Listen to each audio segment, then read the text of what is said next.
পবিত্র কোরআন আমাদের বলছে যে যারা ইসলামকে প্রত্যাখ্যান করে তারা কখনো আল্লাহর কাছে অভিযোগ করতে পারবে না যে আমি কোনো নিদর্শন পাইনি, কেন আমাকে জাহান্নামে পাঠাচ্ছেন।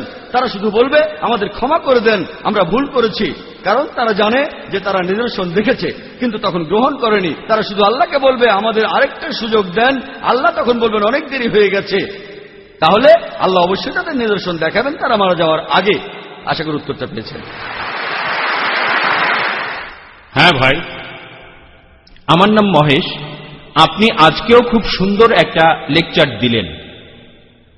আমার প্রশ্নটা হলো, পবিত্র কোরআনে একটা সূরা আছে, নবী মুহাম্মদ সাল্লাল্লাহু আলাইহি ওয়াসাল্লাম বলেছেন, একটা দোয়া আছে, তিনি বলেছেন তৃষ্ণা তখন চলে যায় সন্ধ্যায় রোজা ভাঙার পরে। তৃষ্ণা তখন চলে যায় আর শিরায় তখন রক্ত সঞ্চালিত হয়। আপনি কি এটার ব্যাখ্যা দিতে পারবেন? ভাই, আপনি মাশাআল্লাহ অনুবাদ করে শোনালেন একটা দোয়ার যেটাতে ইফতার করা হয়। আর আমি আপনাকে বলবো যে মাশাআল্লাহ আপনি আস্তে আস্তে বোঝার চেষ্টা করছেন এই শান্তির ধর্মকে, এই সত্যের ধর্মকে। আমি দোয়া করি আল্লাহ যেন আপনাকে হেদায়েত করেন। ভাই প্রশ্ন করেছেন যে আমরা ইফতারের সময় যে দোয়াটা পড়ি তার অর্থটা আসলে কি। আমরা ইফতারের সময় আল্লাহ তাআলার কাছে প্রার্থনা করি যে তৃষ্ণা তখন চলে গেছে আর ধমনীতে রক্ত চলাচল বেড়েছে। আমরা যখন ইফতার করতে যাই আল্লাহ তাআলার কাছে প্রার্থনা করি যে আমাদের ইফতারের সময় আমাদের তৃষ্ণা চলে গেছে। আর আমরা তখন বিভিন্ন খাবার খাই, পানি খাই, আল্লাহ তাআলার কাছে দোয়া করি যে আমরা রোজা রাখতে পেরেছি, এখন রোজা ভাঙার সময় হয়েছে, এখন আমাদের তৃষ্ণা দূর হয়ে যাচ্ছে, আমাদের ক্ষুধা দূর হয়ে যাচ্ছে। এটাই হলো দোয়া। আমরা বলছি যে আমাদের তৃষ্ণা এখন চলে যাচ্ছে এই রোজা ভাঙার মাধ্যমে। আমাদের ইফতারের আগে এই দোয়াটা আমরা পড়ে থাকি। আশা করি উত্তরটা পেয়েছেন। হ্যাঁ ভাই, আমার নাম দেবাশিস গাঙ্গুলি। আমি পেশাগতভাবে একজন ইঞ্জিনিয়ার আর ফ্রিল্যান্স সাংবাদিক। এই অনুষ্ঠান নিয়ে একটা রিপোর্ট করব। আমি আপনাকে আসলে বেশ কয়েকটা প্রশ্ন করতে চাই। আপনার কাছে আমার প্রথম প্রশ্ন, আপনার দেশ নিয়ে আপনি কি গর্বিত? সাধারণত সাংবাদিকরা একটা প্রশ্ন করে, সেটার উত্তর দেওয়ার পরে দ্বিতীয় প্রশ্নটাই হয় ট্র্যাপ। তবে দাঁড়ান আমি বলি, আপনি আমাকে উত্তরটা বলতে দেন। আমাকে আপনি উত্তরটা বলতে দেন, আমাকে শেষ করতে দিন। আমি এই অভিযোগটার বিরুদ্ধে বলি। আমি আপনার সাথে খোলা মনে কথা বলতে চাই। আমি আপনাকে দোষ দিচ্ছি না, আমি বলছি বেশিরভাগ সাংবাদিকরাই। আমি এটা বলছি না যে আপনিও এরকমই হতে পারেন, নাও হতে পারেন, সেটা আপনি তো কথাটা বলেই ফেললেন। তবে বেশিরভাগ সাংবাদিকই। এখানে আপনারা একটা জিনিস ভালো করে দেখেন, আমি লাইনেই আছি। যদি কোনো লোক মাত্র একটা প্রশ্ন করতে চায় সে প্রশ্ন করেই তখন চলে যায়। ইনি দুটো প্রশ্ন করবেন, যুক্তি কথাই বলে। উনি আমার উত্তরটা শুনতে চান, আমি প্রথম উত্তরটা দেওয়ার পরে দ্বিতীয় প্রশ্নটাই হবে ট্র্যাপিং। যদি দুটো প্রশ্ন একসাথেই করেন তাহলে সেটা ট্র্যাপ না, কিন্তু কোনো সমস্যা নেই, আমার উত্তর একই হবে। পরে যে প্রশ্নই করুন না কেন, আমি আমার দেশকে নিয়ে গর্বিত। That's great.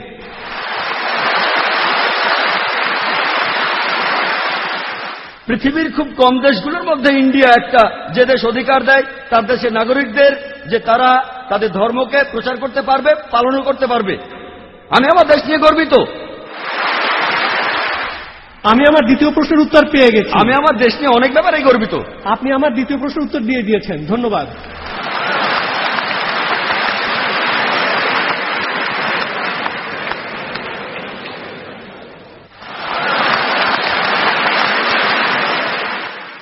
ধন্যবাদ। এবারে প্রশ্নটা মহিলাদের মধ্য থেকে। এই প্রশ্নটাও করেছেন একজন অমুসলিম, হেমা খাতার উসমান। প্রশ্ন করেছেন, আপনি বললেন মুসলমানদের মাঝে কিছু কুলাঙ্গার আছে যারা খারাপ কাজ করে, মিডিয়াও তাদের তুলে ধরে। এই মুসলিমরা কি ধর্মের নামে এসব কাজ করে মিডিয়াকে সুযোগ দিচ্ছে না? এতে অমুসলিমরাও ভুল বুঝছে।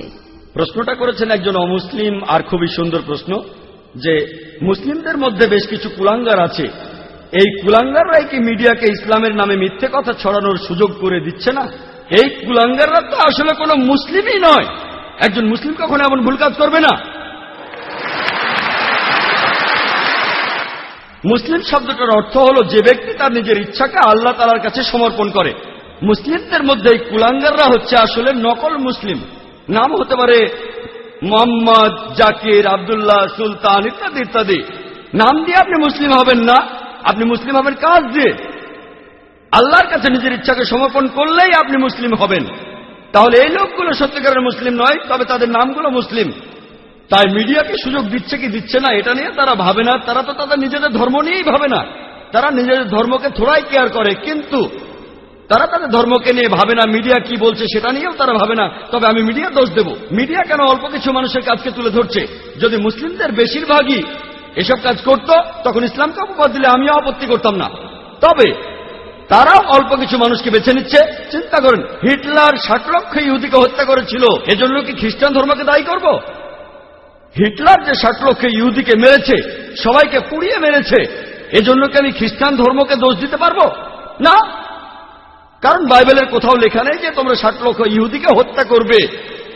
এমন কিছু করাটা খুবই ভুল হবে। সেজন্য আমি এইসব কুলাঙ্গারদের চাইতে মিডিয়াকেই বেশি দোষ দেব। প্রত্যেক গোত্রে আপনারা কিছু কুলাঙ্গার খুঁজে পাবেন, আর আমি আমার অনেক লেকচারে এইসব কুলাঙ্গারদের বিরুদ্ধে বলেছি। মিডিয়ার উচিত এমন খবর প্রচার করা যেটা সত্যি, কিন্তু তারা এইসব কুলাঙ্গারদের দেখিয়ে বলতে চায় এরাই হচ্ছে আসল মুসলিম। তারা এভাবে বলতে পারে যে এই মুসলিম চুরি করেছে, তারা মাত্র 1 জন, 5 জন, 10 জন, আর মুসলিমদের সংখ্যা 100 কোটিরও বেশি। এভাবে বললে কোনো সমস্যা নেই। তবে তারা বলতে চায় যে সব মুসলিমই ভুল কাজ করছে। যদি একজন মুসলিম ড্রাগস নিয়ে ধরা পড়ে, মিডিয়া এমন ভাব করবে যেন সব মুসলিমই ড্রাগস নিয়ে ব্যবসা করে যাচ্ছে। মিডিয়ার উচিত হবে সত্য কথা প্রচার করা। আমিও সেটাই চাই। আশা করি উত্তরটা পেয়েছেন। হ্যাঁ ভাই। ডক্টর জাকির নায়েক, পিস টিভির কার্যক্রম শুরু করার জন্য আপনাকে আগাম অভিনন্দন। আমি দর্শকদের হাততালি দিয়ে অভিনন্দন জানাতে অনুরোধ করছি।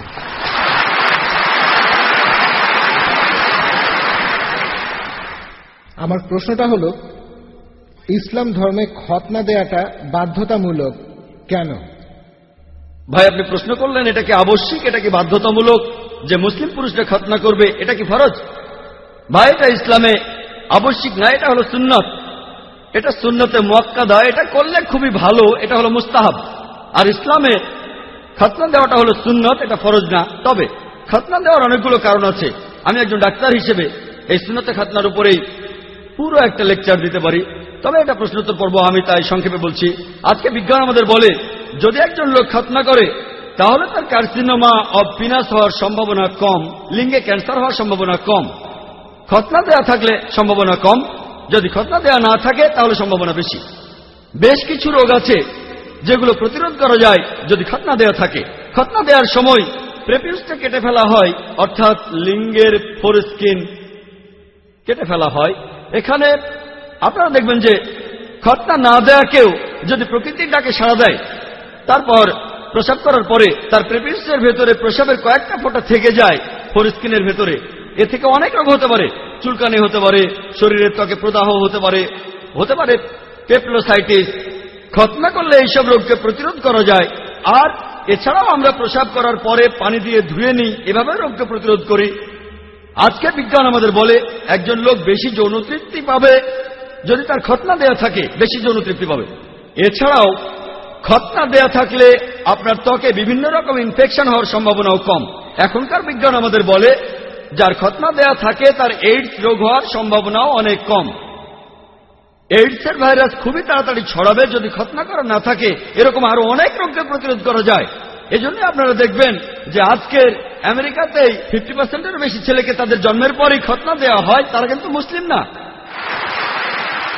এমনকি আমেরিকার খ্রিস্টানরাও ডাক্তার বাবা মাকে জিজ্ঞেস করেন আপনারা কি আপনাদের ছেলেদের খতনা দিতে চান, আর তাদের 50%-এরও বেশি ছেলেকে খতনা দেওয়া হয়। ইসলামে আছে সেজন্য করে না, কারণ তারা জানে এতে করে তাদের ছেলেদের উপকার হবে।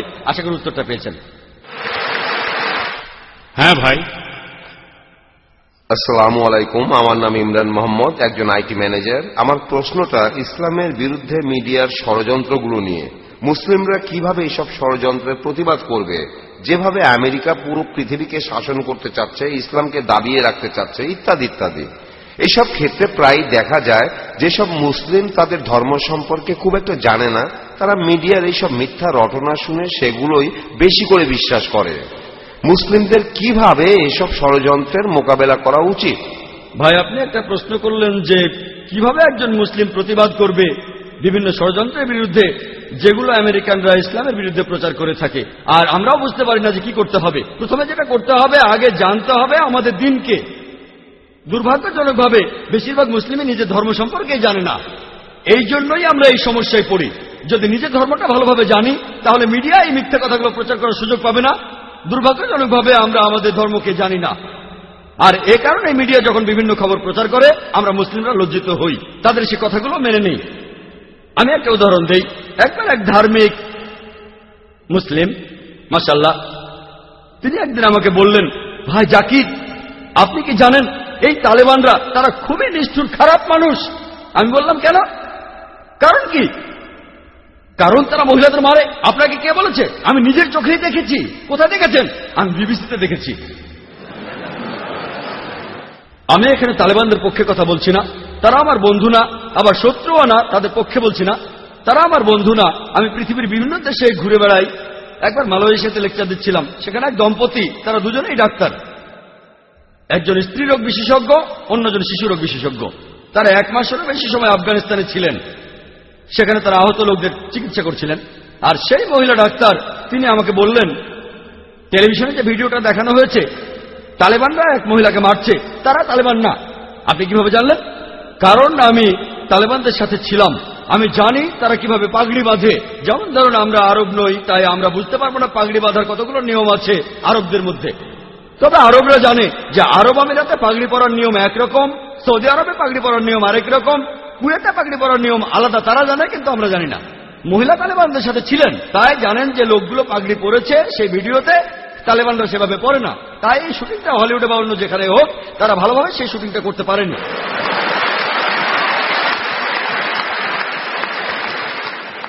মিডিয়া এভাবে সবকিছু বদলে দিতে পারে। যেমন ধরুন, আপনাকে প্রশ্ন করলাম যে জর্জ বুশ ভালো না খারাপ মানুষ? ভালো না খারাপ? আপনি বললেন ভালো মানুষ না। আমি এখানে না শব্দটা এডিট করে দেব, আর আপনারা শুনবেন সে ভালো মানুষ। তারপর আপনাকে যখন সে ভিডিওটা দেখাবো তখন বলবেন, ও মুখ ফসকে ভালো মানুষ বলেছি। আপনি ভালো মানুষ বলেননি, আপনি বলেছেন সে ভালো না। আমি না শব্দটা এডিট করে দিলাম, তারপর আপনাকে দেখালাম, দেখুন ভাই আপনি ভালো বলেছেন। তখন বলবেন ভুল করে বলেছি, আমি মুখ ফসকে বলেছি। মুখ ফসকে বলেননি, আপনি বলেছিলেন সে ভালো মানুষ না। আমি না শব্দটা বাদ দিলাম, আর শুনে মনে হবে সে ভালো। এভাবে মিডিয়া অনেক রকম খেলা করে। আর আমরা মুসলিমরা, আমাদের যেটা করা উচিত, আমরা আমাদের ধর্মটাকে খুব ভালো করে জানবো, আমাদের দিন সম্পর্কে ভালো করে জানবো। আর যখন এই মিডিয়া প্রচার করবে এইসব, তখন সেগুলো শুনে আমরা তাতে প্রভাবিত হব না। ইসলামকে বিচার করতে চাইলে মূল ধর্মগ্রন্থগুলো দেখতে হবে, কোরআন এবং সহিহ হাদিস। একজন মুসলিম বা মুসলিম সমাজ কি করে সেটা দিয়ে বিচার করলে হবে না। ইসলাম ধর্মকে বিচার করতে চাইলে এটা দিয়ে করব না যে ইন্ডিয়া, পাকিস্তান, আফগানিস্তান বা সৌদি আরবের মুসলিমরা কি করে। আমি ইসলামকে বিচার করব মূল ধর্মগ্রন্থগুলো দিয়ে, কোরআন এবং সহিহ হাদিস। আমরা এগুলো মেনে চলব। আর মিডিয়ার এসব প্রচারের উত্তরে আমাদের জানতে হবে কিভাবে টেবিলটা উল্টে দেওয়া যায়। যেমন সেই সাংবাদিক দুটো প্রশ্ন করবেন, কিন্তু প্রশ্ন করেছেন মাত্র একটা। কারণ প্রথম প্রশ্নের উত্তরে যা বলেছি তিনি সেটা আশা করেননি। তিনি আশা করেননি যে আমি বলবো আমি আমার দেশ নিয়ে গর্বিত। ভেবেছিলেন আমি বলবো দেশ নিয়ে আমি গর্বিত না। আমি অবশ্যই আমার দেশ নিয়ে গর্বিত, আমি কোনো মিথ্যে কথা বলছি না। আমি ইন্ডিয়াকে নিয়ে গর্বিত। আর ইন্ডিয়া হচ্ছে একটা যুদ্ধক্ষেত্র। আমরা হলাম মুজাহিদ, জিহাদ, আমরা সবাই চেষ্টা করছি। আর আমার নামটা নায়েক। সংস্কৃতিতে নায়েক মানে যোদ্ধা, একজন বীর। তাহলে নামেও তো আমি একজন মুজাহিদ। আমাকে এই যুদ্ধের ময়দানে থাকতে হবে, আমাকে আমার কাজ করতে হবে। আর সেজন্য আমি বোম্বেতে থাকতে চাই, কিন্তু লোকজন আমাকে অন্য জায়গায় থাকতে বলে। অনেক লোক আবার আমাকে অন্য কোনো দেশে থাকার পরামর্শ দেয়। আপনার জীবন তো হুমকির মুখে, কেন এই যুদ্ধের ময়দানে থাকবেন? এটা আমার যুদ্ধ। আর দেশকে আমি অনেক কারণেই ভালোবাসি, অনেক কারণ আছে। আলহামদুলিল্লাহ, আমি দেশ নিয়ে গর্বিত। সেজন্য মিডিয়ার এইসব প্রচারের উত্তরে আমাদের জানতে হবে কিভাবে টেবিলটা উল্টে দেওয়া যায়। আশা করি উত্তরটা পেয়েছেন। হ্যাঁ বোন। আসসালামু আলাইকুম ডক্টর নায়েক। আমি যেহেতু মিডিয়ায় কাজ করছি, তাই প্রশ্নটা প্রায়ই আমার মাথায় আসছে। আমি দুবাইয়ের একটা ট্রেড জার্নালের এডিটর। আমার প্রশ্নটা মূলত আল কায়দা আর ওসামা বিন লাদেনকে নিয়ে। আমরা সবাই জানি যে ওসামা বিন লাদেন যখন রাশিয়ার কমিউনিজমের বিরুদ্ধে যুদ্ধ করছিলেন, আফগানিস্তানে যুদ্ধ করছিলেন, তখন তিনি মানুষের কাছে ছিলেন একজন নায়ক। আর তার অনেক অনেক বছর পরে এই নায়কই একদিন হয়ে গেলেন রাক্ষস। এটা আমরা সবাই জানি। তো এখন আমার কথা হলো যে সাংবাদিকতার একটা উদ্দেশ্য থাকতে হবে। আমরা বিভিন্ন রিপোর্ট মানুষের সামনে তুলে ধরব, যে রিপোর্ট করার সময় সাংবাদিকদের কোনো উপসংহার টানা বা মন্তব্য করা উচিত না। আর পশ্চিমা মিডিয়া তারা বিভিন্ন নিয়ম বানাচ্ছে আর নিজেরাই সে নিয়ম ভাঙছে। এখনকার দিনে এটাই ঘটছে। আর আপনি এতক্ষণ যে লেকচার দিয়েছেন সেখানেও একই কথা বলেছেন, তারা ইচ্ছা মতো নিয়ম বানাচ্ছে আর ভাঙছে। আমরা মুসলিমরা কিভাবে পৃথিবীর মানুষকে এই ঘটনাগুলো জানাতে পারি? আপনাকে আমি উদাহরণ হিসেবে বলি, পৃথিবীতে যত হিংসাত্মক ঘটনা ঘটছে তারা বলছে এগুলোর জন্য দায়ী আল কায়দা। আর এখন অনেক রাষ্ট্র থেকেও এই কথা বলা হচ্ছে যে অমুক অমুক ঘটনা ঘটেছে, দায়ী হলো আল কায়দা। আমরা শান্তিপ্রিয় মুসলিমরা কিভাবে এসব মন্তব্যে প্রতিবাদ করতে পারি? আমি আবারও সাংবাদিকতার নিয়ম কানুনের কথা বলছি। একটা ঘটনা ঘটেছে আর মন্তব্য করা হচ্ছে, এই দুটো আলাদা থাকা উচিত। কিন্তু তারা ঘটনা মন্তব্য একসাথে করেই আমাদের দেখাচ্ছে। তারা আসলে পৃথিবীর সব মানুষকে বিশ্বাস করাতে চায় যে ইসলাম আসলে একটা সন্ত্রাসী ধর্ম। এ ব্যাপারে কোনো হাদিস কি আছে অথবা অন্য কিছু যেটা আমাদের সঠিক পথে পরিচালিত করবে? বোন খুব সুন্দর প্রশ্ন করেছেন, আর তিনি সাংবাদিকতা পেশায় আছেন। তিনি বললেন যে যখন ওসামা বিন লাদেন রাশিয়ার সাথে যুদ্ধ করছিল তিনি তখন হিরো, আর ওসামা বিন লাদেনকে আমেরিকাই তৈরি করেছে। পরে যখন সে আমেরিকার বিরুদ্ধে গেল তখন তাকে বলা হলো সন্ত্রাসী। আর বোন ঠিকই বলেছেন যে সাংবাদিকতার একটা উদ্দেশ্য থাকতে হবে। সাংবাদিকদের কোনো মন্তব্য করা উচিত নয়। যেগুলো করে থাকেন সাধারণত রাজনৈতিক নেতারা, সাংবাদিকরা নয়। এটাই হচ্ছে নিয়ম। তবে নিয়ম বানানো হয় ভাঙার জন্যই।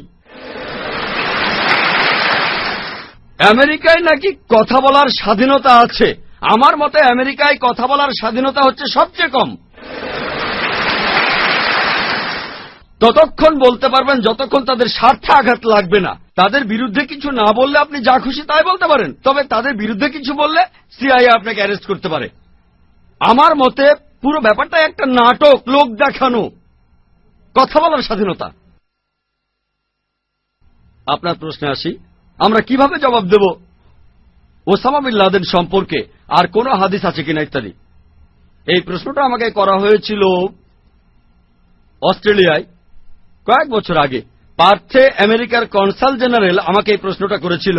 আমার লেকচারের টপিক ছিল টেরোরিজম অ্যান্ড জিহাদ। তিনি প্রশ্ন করলেন, ভাই জাকির, আপনি কি মানেন যে ওসামা বিন লাদেন একজন টেরোরিস্ট? এটাই প্রথম প্রশ্ন। আমি তখন তাকে বললাম যে ওসামা বিন লাদেনের কথা যদি বলতে হয়, আমি তাকে চিনি না, কখনো দেখিও নি। আমি তার বন্ধু না, বা আমি তার শত্রুও না। আমি আসলে জানি না। টিভি চ্যানেলের নিউজ রিপোর্টগুলো শুনে আমি এর উত্তর দিতে পারবো না। বিবিসি আর সিএনএন।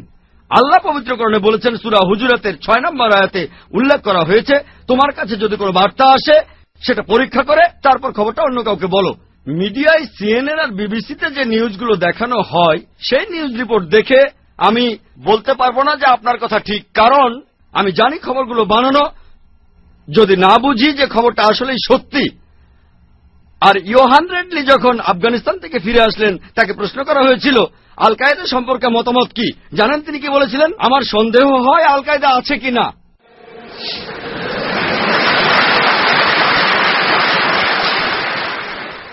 তাহলে সিএনএন আর বিবিসিতে প্রচারিত নিউজ রিপোর্টগুলোর উপর নির্ভর করে আমি এর উত্তর দিতে পারবো না। আল্লাহ জানে আসল ঘটনা কি। তবে সিএনএন কে কন্ট্রোল করে আমেরিকা। সেখানে জানতে পারি যে তারা হাজার হাজার আফগানিকে হত্যা করেছে, ইরাকে আক্রমণ করেছে। এই চ্যানেলগুলোই বলে। এই চ্যানেলের মালিক যারা তারাই যখন এগুলো বলছে আর গর্ব করছে, তাহলে এই খবরটা নিশ্চিত। তাহলে যদি বলেন কে 1 নম্বর টেরোরিস্ট, আমার মতে জর্জ বুশ। এই কথাটা পরের দিন পেপারে হেডলাইনে আসলো যে ডক্টর জাকির নায়েক বলেছেন তিনি একজন মৌলবাদী আর জর্জ বুশ 1 নম্বরের টেরোরিস্ট। অস্ট্রেলিয়ার নিউজ পেপারে হেডলাইন হয়েছিল। জানেন, কিছুদিন আগে একটা সার্ভে করা হয়েছিল, আমেরিকার শিকাগোতে একটা সার্ভে করা হয়েছিল। আর সেই সার্ভেটাতে টেরোরিস্ট হিসেবে নাম দেওয়া হয়েছিল 3 জনের। 3 জন। 1 নম্বর ওসামা বিন লাদেন, 2 নম্বর সাদ্দাম হোসেন, 3 নম্বর জর্জ বুশ। আর এই সার্ভেটা শিকাগোর বিভিন্ন শহরের লোকজনের উপর করা হয়েছিল। যে আপনাদের কি মনে হয়, মুসলিম অমুসলিম সবাই, অমুসলিমরাও, আপনারা কাকে 1 নম্বর টেরোরিস্ট মনে করেন? আর উত্তরগুলো সব একই।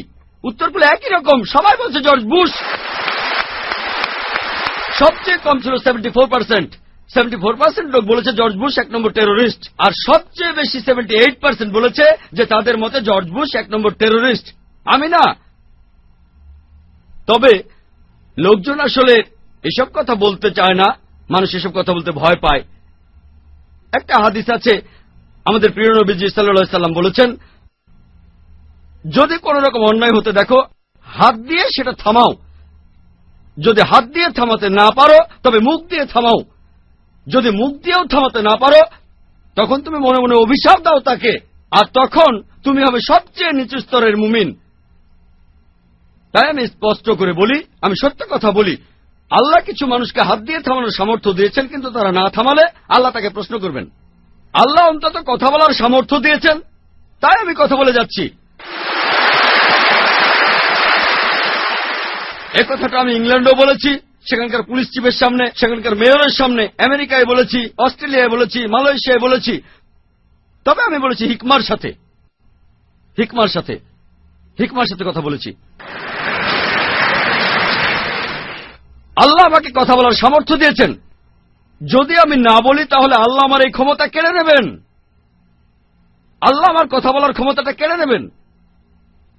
এটাও না পারলে মনে মনে অভিশাপ দেন। আর অমুসলিমরাও এ কথা বলছে।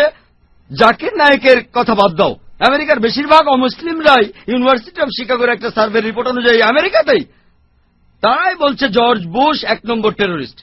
আপনারা যদি ইন্টারনেটে যান এমন কথাও দেখবেন, আমি বলছি না সেটা ঠিক না ভুল, তারা বলছে যে 11 সেপ্টেম্বরের সেই দুর্ঘটনা ভেতরের কেউ ঘটিয়েছিল, আর কয়েকজন তো বলছে জর্জ বুশ নিজেই এই কাজটা করেছে। এবার আমি বলি মুসলিমরা কিভাবে জবাব দেবে। লন্ডনের সেই 7 জুলাইয়ের বোমা বিস্ফোরণের পর কি হয়েছিল? আমেরিকার প্রায় বেশিরভাগ মুসলিমরা এক জায়গায় হয়ে নিন্দা করলেন, ইংল্যান্ডও তাই। ইংল্যান্ডে একই ঘটনা, তাদের নাম বলছি না, আমি তাদের অনেককে চিনি। তারা নিন্দা করলেন যা ঘটেছে 11 সেপ্টেম্বর নিউ ইয়র্কে, এটা হারাম, এটা ভুল, আমরা নিন্দা করছি। 7 জুলাই যা ঘটেছে লন্ডনে 50 জনেরও বেশি লোক মারা গেছে, 11 সেপ্টেম্বরে 3000-এরও বেশি লোক মারা গেছে, আমরা নিন্দা করছি, ফুল স্টপ। আর তারা যা বলছে ঠিক কথাই বলেছে, আমি একমত। পবিত্র কোরআনের সূরা মাইদার 32 নম্বর আয়াতে উল্লেখ করা হয়েছে, যদি কেউ অন্য কোনো ব্যক্তিকে হত্যা করে, সেটা যদি হত্যার অপরাধ বা কোনো ধ্বংসাত্মক কাজের অপরাধ না হয়, তাহলে সে যেন পুরো মানুষ জাতিকে হত্যা করল। আমিও এই কাজে নিন্দা করি। যদি 11 সেপ্টেম্বরে 3000-এরও বেশি নিরীহ মানুষ মারা যায়, সেটাকে নিন্দা করাই উচিত। লন্ডনে 50 জনেরও বেশি নিরীহ মানুষ মারা যাওয়াটাও নিন্দনীয়। তবে এখানেই থেমে যাওয়া যাবে না, এটারও নিন্দা করব যে আফগানিস্তানে হাজার হাজার নিরীহ মানুষ মারা গেছে, এটাও নিন্দনীয়। ইরাকে যে হাজার হাজার নিরীহ মানুষ মারা গেছে সেটাও নিন্দনীয়। বসনিয়ায় যে হাজারো মানুষকে হত্যা করা হয়েছে সেটাও নিন্দা করব আমরা। প্যালেস্টাইনে যে হাজারো মানুষকে মারা হচ্ছে সেটাকেও নিন্দা করতে হবে। আমরা ভয় পাবো কেন? তবে আমেরিকানদের প্রশ্ন করলে তারা বলে, না আসলে আমেরিকা দেশটা একটু আলাদা, যদি বেশি কথা বলি তাহলে সমস্যায় পড়ে যাব। আমি বললাম, কেন?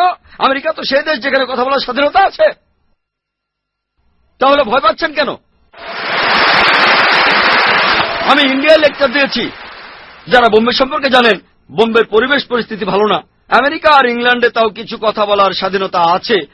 লোকজন আমাকে বলে, ভাই জাকির, কেউ আপনাকে হুমকি দেয় না? এটা আমার পেশার নিত্য সঙ্গী, এগুলো আমার পেশার নিত্য সঙ্গী। আমাদের নবীজিকেও কি হুমকি দেওয়া হতো না? আমরা তো নবীজির পথ অনুসরণ করছি। আল্লাহ তাআলা আমাদের রক্ষা করবেন। তবে যখন কথা বলবো তখন হিকমার সাথে বলবো। তাহলে যখন কথা বলবো তখন বলবো যে নিরীহ মানুষকে হত্যা করা নিন্দনীয়। আমরা মানি যে 11 সেপ্টেম্বর যে 3000-এর বেশি মানুষ মারা গেল সেটা অন্যায়। আমরা মানি যে লন্ডনে যা ঘটেছে সেটা অন্যায়। তবে অন্য সব অন্যায়গুলোরও প্রতিবাদ করতে হবে। যখন একজন লোক শরীরে বোমা বেঁধে সেটার বিস্ফোরণ ঘটায়, সাথে 20-30 জন নিরীহ মানুষ মেরে ফেলে, তাকে তখন বলা হয় টেরোরিস্ট। তবে যখন কেউ প্লেন থেকে নিচে বোমা মারে আর এভাবে হাজারো আফগানিকে হত্যা করে, তাকে তখন বলা হয় সাহসী আমেরিকান সৈন্য। এতে সাহসের কি আছে? এটাকে বলা হয় চুরি করে যুদ্ধ। এতে সাহসের কি আছে? উপর থেকে বোমা ফেলছেন, আর একটা বোমাতে কাজ হচ্ছে 50টা বোমার সমান। আমাদেরকে বুঝতে হবে যে ইসলাম হলো সত্যের ধর্ম, আর আমি আমার প্রশ্নের উত্তর শেষ করার আগে পবিত্র কোরআনের একটি আয়াতের উদ্ধৃতি দেব। সূরা ইসরার 81 নম্বর আয়াতে উল্লেখ করা হয়েছে, ওয়াকুল জাল হক ওয়া জাকাল বাতিল ইন্নাল বাতিলা কানা জাউকা। যখন সত্য এসে মিথ্যের সামনে দাঁড়ায়, মিথ্যে বিলুপ্ত হয়, কারণ মিথ্যে প্রকৃতিগত কারণে বিলুপ্ত হবে। প্রশ্নোত্তর পর্ব এগিয়ে চলেছে। বিশ্বাসের স্ফুলিঙ্গ আপনাদের মধ্যে ছড়িয়ে পড়ুক। এবারের প্রশ্নটা পুরুষদের মধ্য থেকে। আমার নাম নোমান, আমি ইন্টারনেট ট্রাভেল আর মার্কেটিং এর উপরে কাজ করি। আমার প্রশ্নটা এখনকার সময়ের সবচেয়ে শক্তিশালী মিডিয়া নিয়ে, অর্থাৎ বিভিন্ন সিনেমা। এই সিনেমাগুলো বানাচ্ছে হলিউড, বলিউড, ললিউড আর এখন সম্ভবত ডলিউড এই দুবাইতে। আর এই সিনেমার মাধ্যমে তাদের কথাগুলো পুরো পৃথিবীতে ছড়িয়ে পড়ছে। প্যাশন অব দ্য ক্রাইস্ট এরকম একটা সিনেমা যেখানে যীশু খ্রিস্টের কথা বলা হয়েছে। সিনেমার ডায়লগগুলো তো হিব্রুতে। এখন আমার প্রশ্নটা হলো, খ্রিস্টান ধর্ম যা প্রচার করে আর তার সাথে এর কতখানি মিল আছে, আর কোরআনের সাথে এর কতখানি মিল আছে? অবশ্য কখনোই পুরোপুরি মিলবে না, তবে লোকজন পৃথিবী জুড়ে এই সিনেমাটা দেখছে আর এটা তাদের মনে গেঁথে গেছে। এবার আমার দ্বিতীয় প্রশ্নটা হলো, আমরা মুসলমানরা কিভাবে এই সিনেমা মিডিয়াকে কাজে লাগাতে পারি যাতে করে মানুষের মাঝে ইসলামের বাণী ছড়িয়ে দিতে পারি? যেমন ধরেন, একটা সিনেমা বানানো হয়েছিল দ্য মেসেজ। এই সিনেমা দেখে অনেক অমুসলিম ইসলাম গ্রহণ করেছিল, মুসলিম হয়ে গিয়েছিল। জাযাকাল্লাহ। ভাই, আপনি প্রশ্ন করলেন যে সিনেমার মাধ্যমে আমরা নিজেদের মতামত প্রকাশ করতে পারি, ধর্ম প্রচার করতে পারি। হলিউড, বলিউড আর এখন আছে ডলিউড। এটা নতুন শব্দ, এর মানে দুবাই মিডিয়া সিটি। আর আপনি প্যাশন অব ক্রাইস্টের কথা বললেন, এইসব সিনেমা সম্পর্কে আমার মতামত কি? ভাই, আমি প্যাশন অব ক্রাইস্টটা দেখিনি, যদিও আমার দেখার ইচ্ছা আছে। আমি এই সিনেমাটা দেখিনি। সাধারণত আমি সিনেমা দেখি না, তবে এই সিনেমাটা দেখার ইচ্ছা আমার আছে। তবে এর উপরে রিপোর্ট পড়েছি। এই সিনেমাটা বানিয়েছিল মেল গিবসন। সেই সিনেমাটা অরিজিনাল ল্যাঙ্গুয়েজে বানিয়েছে। এটা নিয়ে অনেক সমালোচনাও হয়েছে, এটা যেভাবে বানিয়েছে। আর সিনেমাটা কিছুটা ইহুদিদের বিরুদ্ধে ছিল। এসব ব্যাপার নিয়ে অনেক হইচই হয়েছে। তবে এই সিনেমাটা নেগেটিভ সেন্সে জনপ্রিয়ও হয়েছে, যেহেতু এখানে নেগেটিভ কথা বলা হচ্ছে। এটা বক্স অফিসে হিট করেছিল। সিনেমাটা অনেক রেকর্ড ভেঙেছিল। মেল গিবসন অনেক টাকা ঝুঁকি নিয়েছিল, সিনেমা অনেক টাকা ইনভেস্ট করেছিল। সেটা ফ্লপ হলে তখন তার অনেক টাকা লোকসান হতো। সিনেমাটা হিট করেছিল, আর সিনেমাতে অনেক সঠিক জিনিস ছিল, অনেক কিছু ভালো ইসলামিক দৃষ্টিভঙ্গির সাথে মেলে, আবার অনেক কিছু মেলেও না। আপনার দ্বিতীয় প্রশ্নটা ছিল মেসেজ সিনেমাটা নিয়ে। আমি এই সিনেমাটা দেখেছি। এটা বানিয়েছিল মোস্তফা আক্কাদ। অ্যান্থনি কুইন অভিনয় করেছিলেন হামজা হিসেবে, আল্লাহ তাকে শান্তিতে রাখুন। সিনেমাটা তখন বানানো হয়েছিল খুবই সুন্দরভাবে। আর আমি বলবো যে ইসলামিক লাইনের সিনেমার মধ্যে এটা একটা শ্রেষ্ঠ সিনেমা।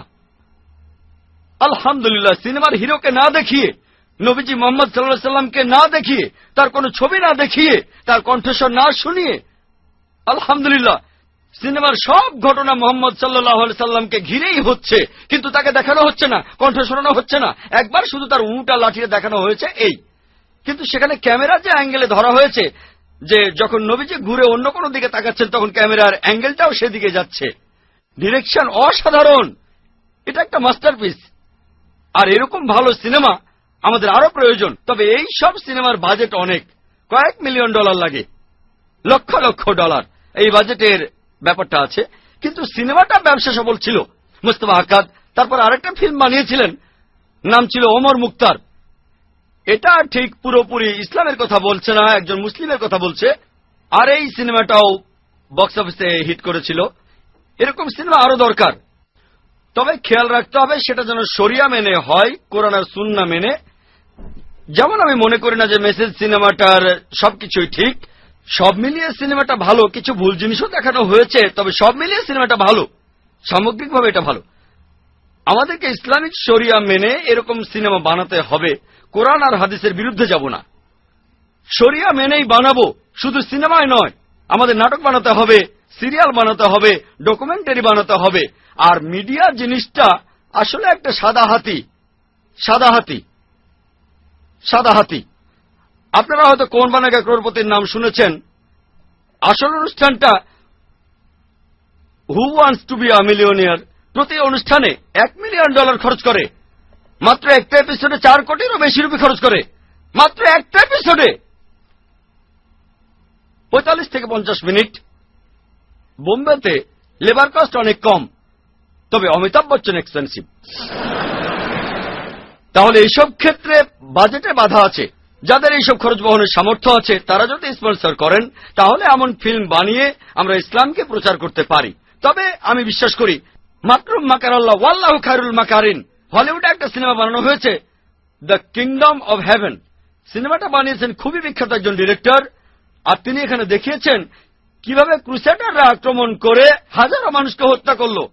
আর তারপর সালাউদ্দিন হিরো তিনি আসলেন, তাকে এখানে হিরো দেখানো হয়েছে। এই ব্যাপারটা নিয়ে পশ্চিমা মিডিয়ায় খুবই হইচই হয়েছিল যে এমন সিনেমা কিভাবে বানানো। সে একজন খ্রিস্টান, সে তার সিনেমায় আসল সত্যি কথাটা তুলে ধরেছে। তবে এই ব্যাপারটা পশ্চিমারা হজম করতে পারেনি, খুবই হইচই হয়েছিল। তবে যেহেতু সিনেমা ডিরেক্টর ছিলেন খুবই বিখ্যাত, আলহামদুলিল্লাহ এতে করে খুব বেশি একটা ক্ষতি হয়নি। তাহলে একজন অমুসলিম এমন সিনেমা বানিয়েছে। আমি যদিও সিনেমাটা দেখিনি, তবে নিউজ রিপোর্ট পড়েছি যে সিনেমাটা খুবই সুন্দর। এখানে তুলনামূলকভাবে অনেক সত্যিই বলা হয়েছে। এমন সিনেমাকে উৎসাহিত করতে হবে। আশা করি উত্তরটা পেয়েছেন। আসসালামু আলাইকুম। ওয়ালাইকুম আসসালাম। এই প্রশ্নটা আমার বাবা মায়ের পক্ষ থেকে করছি। আমার প্রশ্নটা হলো মুসলিম মিডিয়াকে সাহায্য করার ব্যাপারে। আরব বিশ্বের ব্যাপারে কি বলবেন, বিশেষ করে ইন্ডিয়ার ব্যাপারে?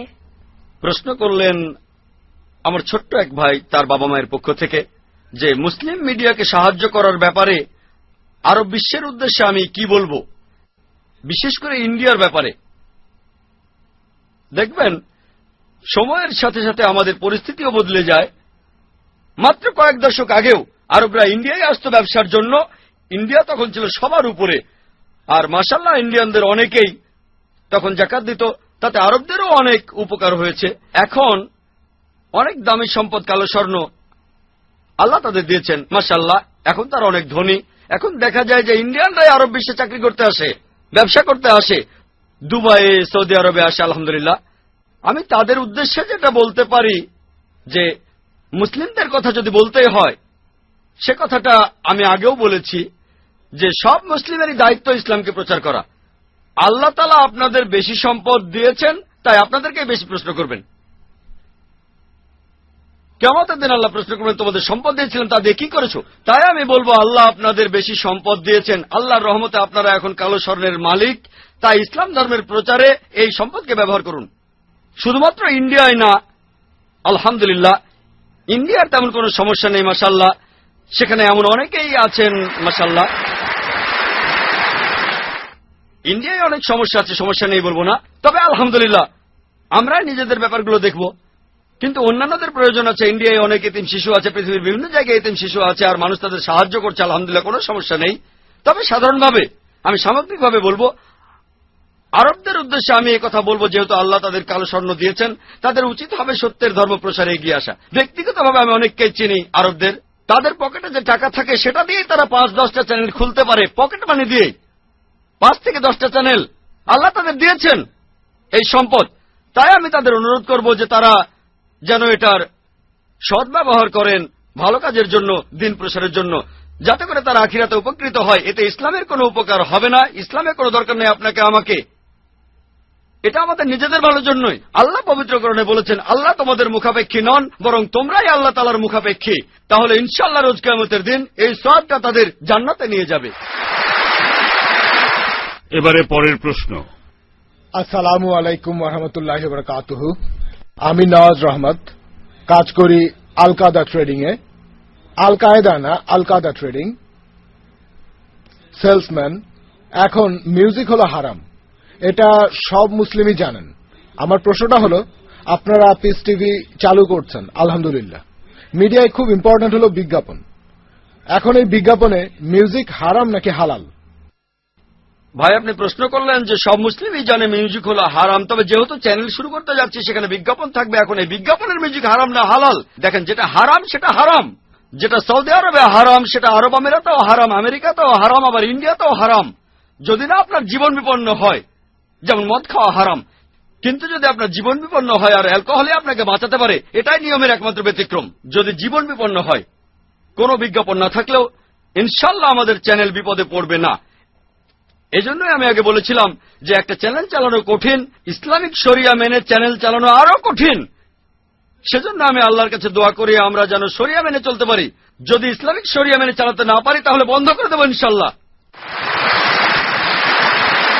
যদি ইসলামিক শরিয়া মেনে চালাতে না পারি তাহলে বন্ধ করে দেব, কারণ ইসলামিক শরিয়া মেনে চলাটাই বেশি গুরুত্বপূর্ণ, চ্যানেল চালু রাখাটা নয়। আপোষ করা যাবে না। আমরা হারাম উপায়ে সত্যকে প্রচার করতে পারবো না। যেটা হারাম সেটা হারাম। আমরা এই সব জিনিসকে হালাল কিছু দিয়ে বদলে দিতে পারি। যেটা হারাম সেটা বাদ দিয়ে হালাল জিনিস আনবো। যেমন ধরেন বিভিন্ন ধরনের বাদ্যযন্ত্র হারাম, ডাফের অনুমতি আছে। প্রাকৃতিক শব্দ ব্যবহার করতে পারি, যেমন পানি পড়ার শব্দ, বজ্রপাত বা বিদ্যুৎ, কোরআনের তেলাওয়াত। যদি আইআরএফের অনুষ্ঠানগুলো দেখেন, অনুষ্ঠানের শুরুতে আপনারা শুনবেন, আপনাদের মনে হবে না যে কোনো মিউজিক নেই।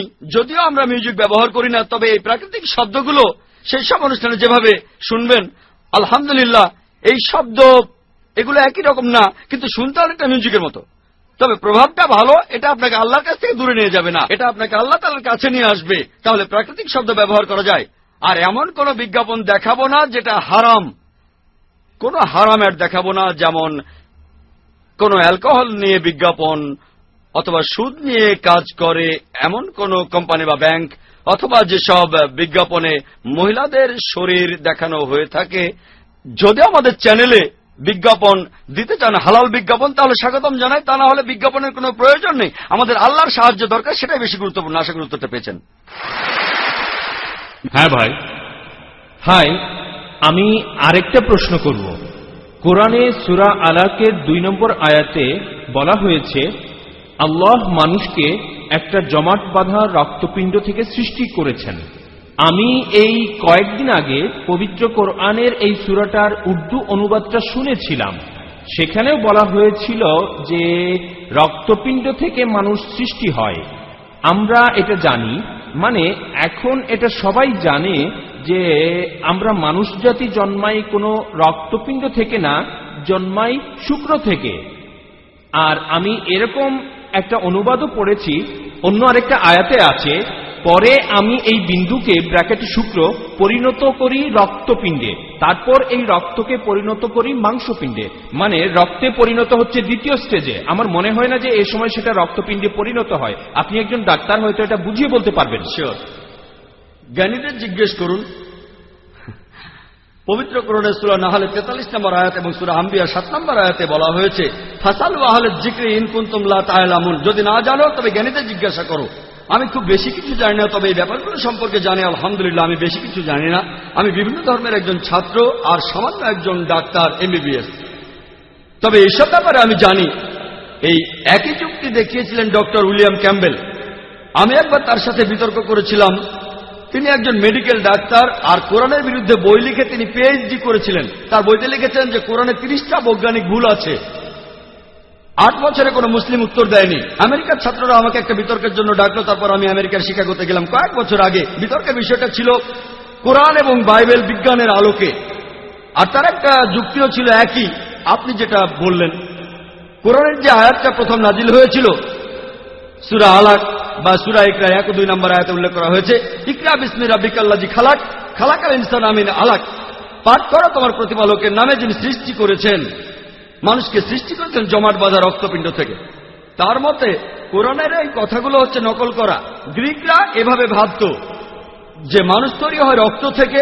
এটা একটা পুরনো থিওরি, যেটা ভুল বলে প্রমাণিত। আর মেডিকেল ডাক্তার হিসেবে আমিও জানি মানুষ কোনো রক্তপিণ্ড থেকে জন্ম নেয় না। তাহলে ডক্টর উইলিয়াম ক্যাম্বেলের মতে আমাদের নবীজি অমুক অমুক জায়গা থেকে এগুলো নকল করেছেন, বড় একটা লিস্ট রিসার্চ। আর তিনি বললেন যে নবীজি সাল্লাল্লাহু আলাইহি ওয়াসাল্লাম, নাউজুবিল্লাহ, আমাদের নবীজি তিনি নকল করেছেন সিরিয়ানদের, গ্রিকদের। এগুলো তিনি নাকি রিসার্চ করে জেনেছিলেন PhD করতে গিয়ে। তিনি PhD ডক্টর, আবার মেডিকেল ডক্টর। এরপর তিনি আরো বললেন, আপনারা যেসব অনুবাদ পড়েন বলা হয়েছে রক্ত রক্ত রক্ত, তবে ইদানিং কিছু মুসলিম অনুবাদ করছে আলাকা আলাকা, অর্থাৎ জোকের মতো কিছু একটা। তিনি এটা জানতেন, আমি জানতাম না, তিনি জানতেন। তবে তিনি তখন বলেছিলেন আমাদের সেই অর্থটা নিতে হবে। কোরআন নাজিলের সময়ে তখনকার লোকেরা যে অর্থটা বুঝত, এখনকার সময়ে কোনো অর্থ আমরা নিতে পারি না। কোরআন নাজিলের সময় কোনো মানুষই এটাকে যোগ বলে মনে করেনি, একথা ঠিক। সেজন্য আপনারা আগেকার যে তাফাসিরগুলো পড়বেন সবাই বলছে রক্ত, এই কথা কেউ বলছে না যে আলাকা হলো জোকের মতো কিছু, আর আমিও একমত। আলাকা শব্দটা তিনটি অর্থ আছে: জমাট বাঁধা রক্তপিণ্ড যেটা ঝুলে থাকে, আর জোকের মতো কোনো জিনিস। প্রফেসর কিথমুরকে কোরআনের আয়াতটা দেখানো হয়েছিল মাইক্রোস্কোপে পরীক্ষা করে। তিনি বললেন, আমি জানি না এটা জোকের মতো দেখায় কিনা। তিনি মাইক্রোস্কোপ দিয়ে ভ্রূণের প্রাথমিক অবস্থা পর্যবেক্ষণ করলেন, তারপর জোকের একটা ছবির সাথে মিলিয়ে দেখলেন, আর দুটোর মধ্যে মিল দেখে খুবই অবাক হয়েছিলেন। আজকে মেডিকেল সায়েন্স বলছে যে ভ্রূণ দেখতে জোকের মতো, কিন্তু তার যুক্তি ছিল সেই সময় যে অর্থটা করা হতো সেটাই নিতে হবে, আজকেরটা না। আর তিনি উদাহরণ দিলেন যে কোরআন বলছে আর বাইবেলও বলছে শূকরের মাংস খেও না, কিন্তু এখন আমেরিকায় শূকর বলতে একজন পুলিশ অফিসারকেও বোঝায়। তাহলে কি বলবেন কোরআন বলছে তোমরা কোনো পুলিশকে খেও না? তার লোকজন সবাই হাসতে লাগলো। উনি কথা বলছিলেন তাই কিছু বলিনি, আমাকে নিয়ম মানতে হবে। তারপর আমি যখন লেকচার দিতে গেলাম তখন বললাম, ডক্টর উইলিয়াম ক্যাম্বেল যা বললেন সেই কথাগুলো শুধু পবিত্র বাইবেলের ক্ষেত্রে প্রযোজ্য, কারণ ইনজিল নাজিল হয়েছিল সেই সময় একটা নির্দিষ্ট গোত্রের জন্য, তাই বাইবেলের জন্য সেই সময়ের অর্থটাই নিতে হবে। তবে পবিত্র কোরআন শুধু মুসলিমদের জন্য, আরবদের জন্য বা সেই সময়ের জন্য নাজিল হয়নি। কোরআন নাজিল হয়েছে মানুষ জাতির জন্য, চিরস্থায়ী ধর্ম। তাই এখানে সবগুলো অর্থ নিতে হবে। নাজিল হওয়ার সময় থেকে একেবারে কিয়ামত পর্যন্ত সবগুলো অর্থকে পরীক্ষা করে দেখতে হবে। একটা সঠিক হতে পারে, আবার সবগুলোও সঠিক হতে পারে। আর ডক্টর উইলিয়াম ক্যাম্বেল মরক্কোয় প্র্যাকটিস করেছিলেন, আর তিনি আরবিতে কথাও বলতে পারতেন। তাহলে ডক্টর, মেডিকেল ডক্টর, এমডি, আমি সামান্য এমবিবিএস, তিনি আমার চেয়ে উপরে এমডি, কোরআনের বিরুদ্ধে বই লিখে পিএইচডি করেছেন, আরবিতে কথা বলতে পারেন, আমি কথা বলতে পারি না। আমরা বিতর্ক করেছিলাম। আমি বলেছিলাম, আপনি যদি বাইবেলের কথা বলেন ঠিক আছে, বাইবেলের ক্ষেত্রে সে সময় অর্থটা নিতে হবে, কিন্তু কোরআনের ক্ষেত্রে সব অর্থই নিতে হবে। আর এখন যে অর্থটা করা হয় তাতে তার কোনো আপত্তি নেই, কারণ প্রফেসর কিথমুর, যিনি এ ব্যাপারে খুবই বিখ্যাত, ভ্রূণবিদ্যার বিখ্যাত বিশেষজ্ঞ, তিনি বলেছেন, আর তার বইতেও তিনি লিখেছেন যে ভ্রূণ দেখতে জোকের মতো, তাই আপত্তি করা যাচ্ছে না। কিন্তু তিনি এটাও জানতেন যে দ্বিতীয় অর্থটা ঝুলে থাকে, এটা ঝুলে থাকে সেটাও ঠিক, কারণ ভ্রূণ মায়ের পেটের ভেতরে ঝুলে থাকে। একেবারে লেটেস্ট রিসার্চ বলা হয়েছে যে প্রাথমিক অবস্থায় ভ্রূণের ভেতরে রক্ত প্রবাহিত হয় না, তখন রক্তপিণ্ডের মতো দেখায়। তাহলে রক্তপিণ্ড বলাটাও সঠিক, সেটা বিজ্ঞান সেদিন আবিষ্কার করল। পবিত্র কোরআন আমাদের বলছে যে সৃষ্টি করেছেন রক্তপিণ্ড থেকে, দেখতে সেরকম একটা জমাট বাঁধা রক্তপিণ্ডের মতো। কাজের দিক থেকে ভ্রূণ মায়ের পেটে ঝুলে থাকে, আর আকৃতিতে এটা দেখতে একটা জোকের মতো। তাহলে আলহামদুলিল্লাহ তিনটা অর্থই সঠিক। এমনকি রক্তপিণ্ড সঠিক, যেটা ঝুলে থাকে এ অর্থটাও সঠিক, জোকের মতো সেটাও ঠিক। হ্যাঁ বোন। আসসালামু আলাইকুম ভাই জাকির, আমার নাম হেমা, আমি ইসলাম গ্রহণ করেছি। প্রথমেই বলি, আমি দুবাইতে আছি 18 বছর। এই প্রথমবারের মতো কারো কাছে জিহাদের সত্যিকারের অর্থটা শুনলাম, আর আমি বলবো বেশিরভাগ মুসলিমই এটা জানে না। I am sorry. আমার প্রশ্নটা হলো, পবিত্র কোরআনে এমন কোন সীমারেখার কথা কি বলা হয়েছে যে এই পর্যন্ত যেতে পারবেন যদি আপনি জিহাদ করতে চান? বোন, মাশাআল্লাহ, মুসলিম হয়েছেন, শান্তির ধর্ম গ্রহণ করেছেন, আপনাকে স্বাগত, আমার অভিনন্দন। আর আপনি বললেন যে জিহাদের আসল অর্থটা জানতেন না, যেটা আজকে জানলেন, আলহামদুলিল্লাহ। আপনার প্রশ্নটা হচ্ছে যে এমন কোন সীমারেখার কথা কি বলা আছে যে জিহাদ করলে এই পর্যন্ত যেতে পারবেন? বোন, জিহাদের মধ্যে সবচেয়ে শ্রেষ্ঠ জিহাদ হলো নিজের আকাঙ্ক্ষার বিরুদ্ধে জিহাদ, জিহাদ আল নাফস, সর্বোচ্চ লেভেল। আর আপনি যে কোনো সীমা পর্যন্ত যেতে পারেন যতক্ষণ কোরআন অনুমতি দিচ্ছে। আপনি শরিয়া ভাঙতে পারবেন না। আপনি যে কোনো সীমা পর্যন্ত যেতে পারেন, তবে সেটা ইসলামিক শরিয়া অনুযায়ী হতে হবে। আপনি এখানে ইসলামিক শরিয়ার বাইরে যেতে পারবেন না। তাহলে সর্বশ্রেষ্ঠ জিহাদ হলো নিজের অহমিকার বিরুদ্ধে জিহাদ করা। আমরা আমাদের নবীজি মুহাম্মদ সাল্লাল্লাহু আলাইহি সাল্লামের একটা হাদিসের দৃষ্টান্ত দেখি। পবিত্র কোরআনের কিছু সূরা নাজিল হয়েছিল যখন নবীজি মক্কায় ছিলেন। এগুলো হলো মক্কি সূরা। মদিনায় নাজিল হয়েছিল মাদানী সূরাগুলো। এদের মধ্যে পার্থক্য হচ্ছে, মক্কি সূরায় বলা হয়েছে কিভাবে ঈমান জোরালো করতে হবে, মাদানী সূরা বলছে কিভাবে দিনকে প্রতিষ্ঠিত করতে হবে, আকামাতে দিন, অর্থাৎ জিহাদ। আমরা জানি যে মদিনায় এসে মুসলিমরা তাদের আগের অবস্থানের চাইতে শক্তিশালী হয়েছিল। তখন বেশ কিছু যুদ্ধ হয়েছিল, তাই এসব সূরা জিহাদের কথা বলা হয়েছে, কিতালের কথা বলা হয়েছে, অর্থাৎ যুদ্ধ। তবে মক্কায় থাকার সময় জিহাদ কেমন ছিল? যখন মক্কা শহরের মুশরিকরা তারা বেশ কিছু মুসলিমকে নির্যাতন করে মেরে ফেলেছিল। তখন অনেকে লড়াই করতে চাইলেন, যেমন হযরত হামজা রাদিয়াল্লাহু আনহু, হযরত ওমর রাদিয়াল্লাহু আনহু এটার প্রতিশোধ নিতে চাইলেন। তারা ছিলেন যোদ্ধা, কিন্তু নবীজি বলেছিলেন সবর করো। সবর করাই ছিল জিহাদ। যদি সামর্থ্য থাকে আর পাল্টা আক্রমণ করেন সেটা ভালো। আপনার আক্রমণ করার সামর্থ্য আছে, তারপরে সবর করছেন, আক্রমণ করলেন না, এটা আসলে অনেক বড় জিহাদ। হযরত হামজা তখন বলছেন, কারা আমার ভাইদের হত্যা করলো, আমি এই হত্যার প্রতিশোধ নিতে চাই। তাকে বলা হতো মরুভূমির সিংহ। লোকজন তাকে ভয় পেত, কিন্তু নবীজি বলেছিলেন এটা করা যাবে না। তাহলে তার জিহাদ ছিল নিজেকে কন্ট্রোল করা, সবর। এক এক সময়ে জিহাদ এক এক রকমের হয়। জিহাদের অর্থ শুধুমাত্র শত্রুর সাথে যুদ্ধ করা নয়, সবর এক ধরনের জিহাদ। আর হযরত আয়েশা রাদিয়াল্লাহু আনহা, আমাদের নবীজির স্ত্রী, তিনি নবীজিকে প্রশ্ন করলেন, আমরাও কি জিহাদ করব? তিনি সেখানে যুদ্ধের কথা বলেছিলেন। এই হাদিসটা সহিহ বুখারীতে আছে, 4 নম্বর খণ্ডের 2784 নম্বর হাদিস। নবীজি বলেছেন, তোমার জন্য শ্রেষ্ঠ জিহাদ হলো একদম সঠিকভাবে হজ পালন করা। আয়েশা রাদিয়াল্লাহু আনহার জন্য হজই ছিল শ্রেষ্ঠ জিহাদ। এছাড়াও আরেকটা হাদিস আছে সহিহ বুখারীতে, এক লোক নবীজিকে প্রশ্ন করলেন, আমরা কি জিহাদে যাব? কিতালের কথা বলা হচ্ছে, যুদ্ধ। নবীজি বললেন, তোমার কি বাবা মা আছে? সে বলল, হ্যাঁ। তোমার জন্য শ্রেষ্ঠ জিহাদ হচ্ছে বাবা মায়ের সেবা করা। তাহলে পরিস্থিতির উপর নির্ভর করে জিহাদ এক এক সময় এক এক রকম হয়। এছাড়াও সুন্নান নিসাইতে উল্লেখ করা হয়েছে, নবীজি বলেছেন, কোন অত্যাচারী শাসকের বিরুদ্ধে প্রতিবাদ করে কথা বলাই হচ্ছে সর্বশ্রেষ্ঠ জিহাদ। তার মানে এই নয় যে সবার জন্যই বাবা মাকে সেবা করাটা সর্বশ্রেষ্ঠ জিহাদ। নবীজি জানতেন যে সেই লোকের বাবা মায়ের সেবা প্রয়োজন। তাহলে পরিস্থিতির উপর নির্ভর করে জিহাদ এক এক সময় এক এক রকম হয়। এখানে আপনি সর্বোচ্চ কতদূর যেতে পারেন, সমস্ত সম্পত্তি উৎসর্গ করতে পারেন, এরকম একটা কিতাল বা জিহাদের সময় নবীজি সাহাবাগণকে বললেন, তোমাদের সম্পদের যতখানি দিতে পারো দান করো কিতালের জন্য। এটাও একটা সহিহ হাদিস। হযরত ওমর রাদিয়াল্লাহু আনহু, তিনি খুব ধনী ছিলেন, তার অনেক সম্পদ ছিল। তিনি সম্পত্তির অর্ধেক দান করলেন, নবীজির হাতে তুলে দিলেন আর বললেন যে মাশাআল্লাহ, আমার সম্পদের অর্ধেক দান করেছি। তিনি ভেবেছিলেন তিনি সবার উপরে, তার অর্থ তিনি সবচেয়ে সেরা পুরস্কারটা পাবেন, তিনি সবার উপরে আছেন। নবীজি তখন বললেন, হযরত আবু বকর রাদিয়াল্লাহু আনহু ইসলামের প্রথম খলিফা, তিনি তার পুরো সম্পত্তি দান করেছেন, তাই তিনি হযরত ওমরের চাইতে বড় পুরস্কার পাবেন।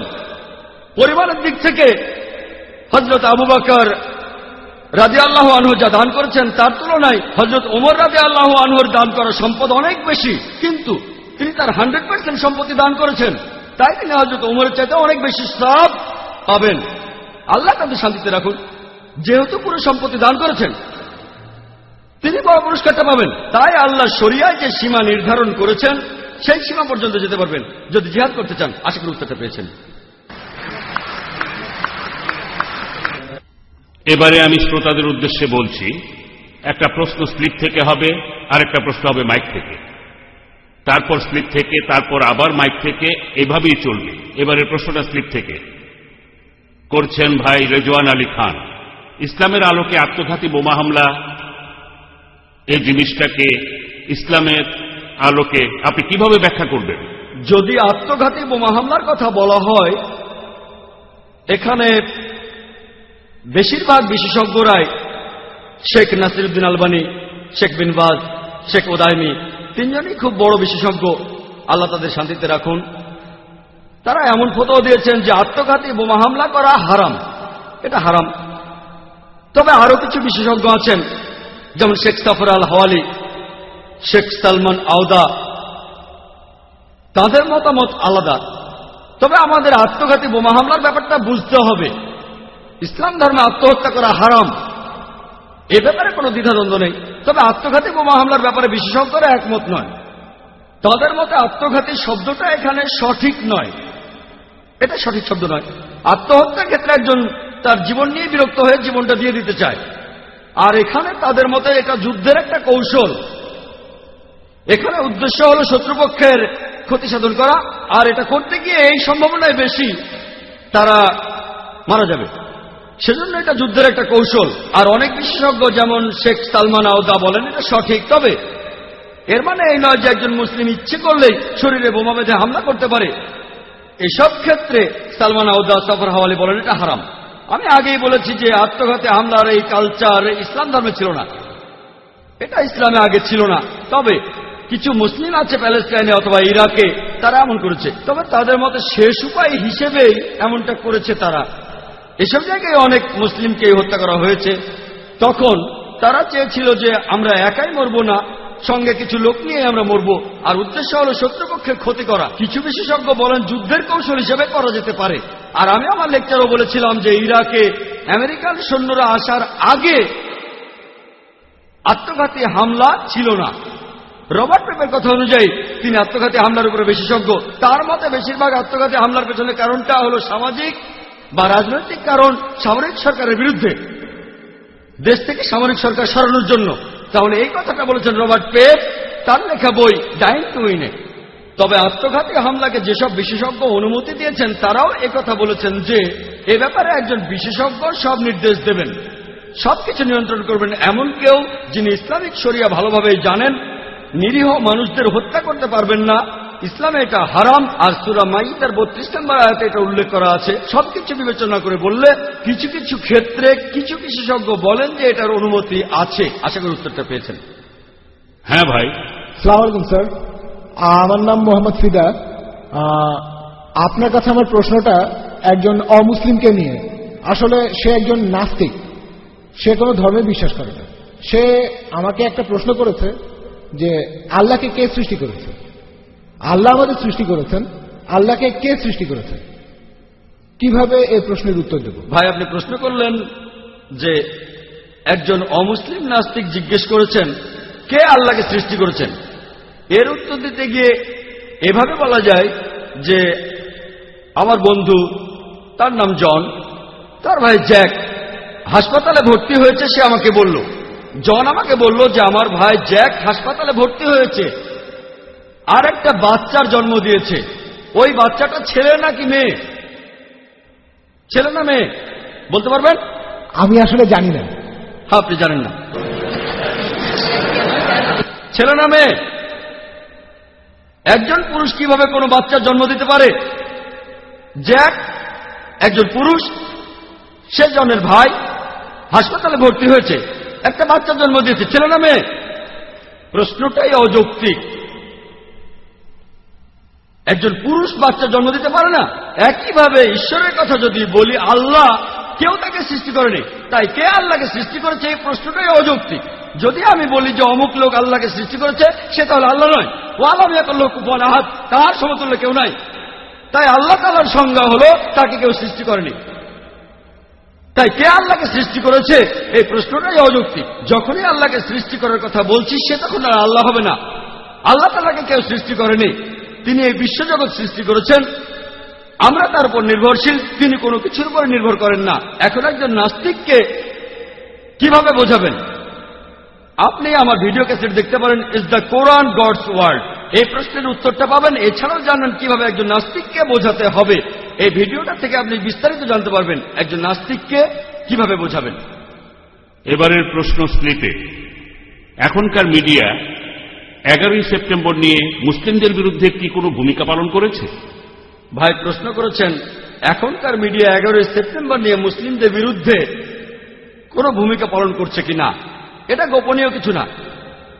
মিডিয়া আমাদের বলছে যে আনুমানিক 13 জন আরব দেশীয় লোক তারা একটা প্লেন নিয়ে ওয়ার্ল্ড ট্রেড সেন্টার ক্র্যাশ করেছিল। এটা কিভাবে জানলো? তারা সেখানে একটা পাসপোর্ট পেয়েছিল। চিন্তা করেন, 2000 ডিগ্রির তাপমাত্রা। কৌতুক করে বলা হয়েছিল যে এখন থেকে আমেরিকার সৈন্যদের ইউনিফর্ম বানানো হবে সেই পাসপোর্ট দিয়ে। সব পুড়ে গেল, শুধু পাসপোর্টটাই থেকে গেল। খবরে বলা হলো এই মুসলিম আরবরা তারা সেই প্লেনে ওঠার আগের দিন মদের দোকানে গিয়ে মদ খেয়েছিল। চিন্তা করেন, তারা পরের দিনই মারা যাবে। তারা সবাই সে কথা জানে, আর তারা মদের দোকানে গেল মুসলিম হওয়ার পরও। তারা এইসব ইনফরমেশন কোত্থেকে পায়? এটা পরিষ্কারভাবে অপবাদ দেয়া। এটা কে করেছে? ওসামা বিন লাদেন করেছে। চিন্তা করেন, সিআইএ তারা বছরে কয়েকশো কোটি ডলার খরচ করে। পেন্টাগনের উপরে একটা পাখিও নজরদারি ছাড়া ওড়ে না, সেখানে একটা পাখিও নজরদারি ছাড়া ওড়ে না, আর একটা প্লেন এসে সোজা পেন্টাগনে ক্র্যাশ করলো। এরপরে অনেকগুলো থিওরি বলা হয়েছে, এগুলোকে থিওরি বলছি কারণ এগুলো প্রমাণিত নয়। তাহলে কিভাবে হয়েছে? বিশেষজ্ঞরা পরে পেন্টাগনে পরীক্ষা করে বলেছেন এই বিস্ফোরণটা কোনো এরোপ্লেনের পক্ষে করা সম্ভব না। এইসব খবরের উদ্দেশ্য ছিল মুসলিমদের নামে অপবাদ দেয়া। মিডিয়া ইসলামের বিরুদ্ধে এইসব প্রচার করছে। আর এছাড়াও কয়েকটা থিওরি এমন বলছে এই কাজটা ভেতরের কেউ করেছে। যেভাবে ওয়ার্ল্ড ট্রেড সেন্টার ভেঙে পড়েছে সেটা প্লেনের আঘাতে হতে পারে না, ভেতর থেকে কেউ করেছে, আল্লাহ জানেন। তবে যাই ঘটুক, তারা ইসলামকে যতই আক্রমণ করুক, মাকারুম মাকার আল্লাহ ওয়াল্লাহু খায়রুল মাকিরিন, তারা চক্রান্ত করেছিল, আল্লাহ কৌশল করেছিলেন, নিশ্চয়ই আল্লাহ কৌশলীদের শ্রেষ্ঠ। আলহামদুলিল্লাহ, এত কিছু সত্ত্বেও মিডিয়া ইসলামকে আক্রমণ করেছে, তারপরও পৃথিবীতে ইসলাম ধর্মের প্রসার এখনো সবচেয়ে বেশি, এমনকি আমেরিকা আর ইউরোপেও। হ্যাঁ বল।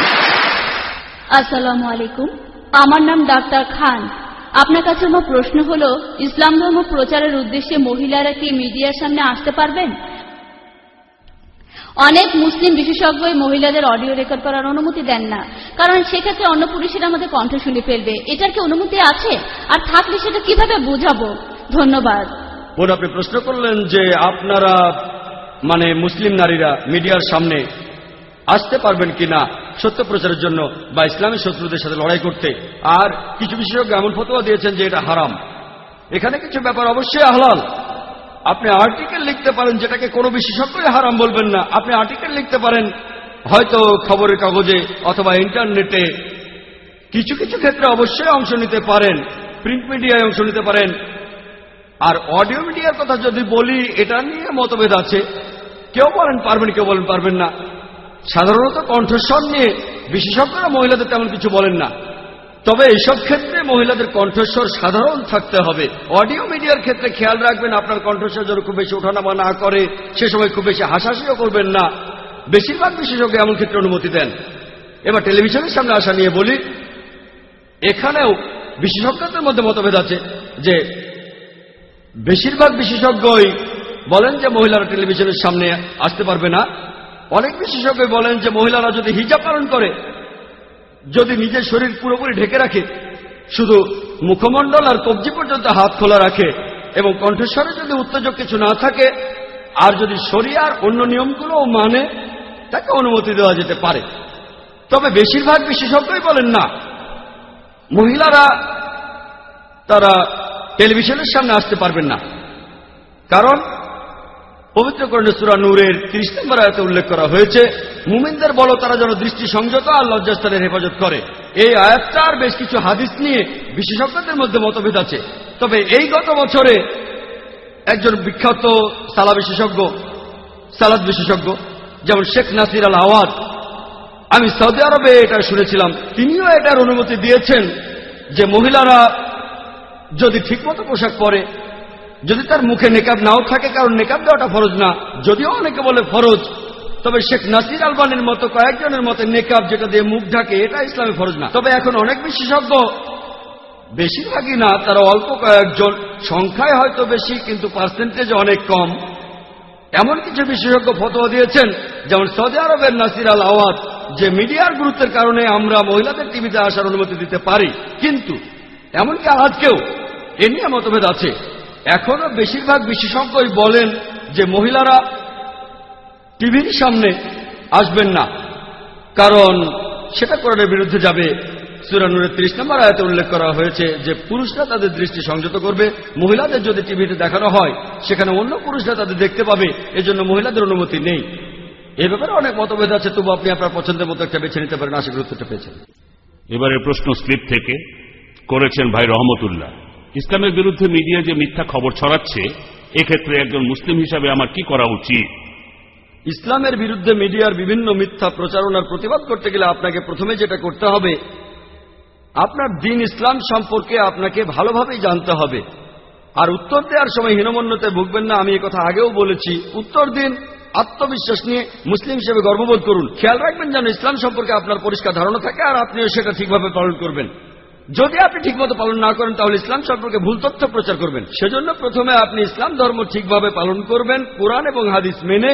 আর আপনাদের অমুসলিম বন্ধুরা যদি প্রশ্ন করে আর সে প্রশ্নের উত্তর না জানলে কোরআন বলছে জ্ঞানীদের জিজ্ঞাসা করো, ইন্টারনেটে দেখুন, সঠিক উত্তর বের করুন, অথবা বিশেষজ্ঞ কারো কাছে জিজ্ঞেস করুন, তারপর উত্তর দিন। হীনমন্যতায় ভুগবেন না, আত্মবিশ্বাস নিয়ে উত্তর দিন। আপনার উত্তরটা দিন হিকমার সাথে, বিজ্ঞানের আলোকে কোরআন এবং হাদিস মেনে উত্তরগুলো দিন। আশা করি উত্তরটা পেয়েছেন। হ্যাঁ ভাই। আসসালামু আলাইকুম, আমার নাম শোয়েব খান, আমি একজন স্টুডেন্ট। আমি প্রথমে ডক্টর জাকির নায়েককে অভিনন্দন জানাই যে শুধু মুসলিমরাই নয়, এখানে উপস্থিত সবাই আপনাকে নিয়ে